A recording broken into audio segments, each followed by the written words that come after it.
दिनकु दिन पारद तलमुआ हेबारे लागिबा सह प्रबल ठंडा और जाड़े थरुची ओडिशार दार्जिलिंग जी उदयगिरी।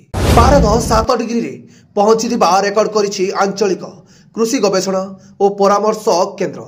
शीत सारा अंचलवासी को कलबल करिबारे लागिछि। चलित वर्ष विलंब शीत आरंभ होइथिबा बेले हठात पारद कमिबा जोगु शीतर प्रकोप बढ़िबारे लागिछि।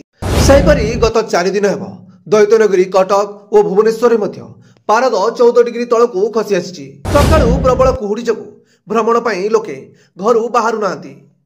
सकाळु चा दुकान रे शीतुआ सकाळर खटी बेस जमुची। संध्या परे घर पदा को बाहर कष्टकर हो पड़ी। जेभली ठंडा पड़ुछि बाहर को बाहरिले हाथ गोड़ मुंड कालुआ हो जाउछि। संज नईले सहर रास्ता खाँ खाँ लगुछि।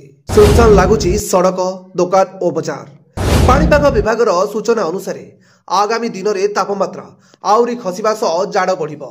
Report 10 minute.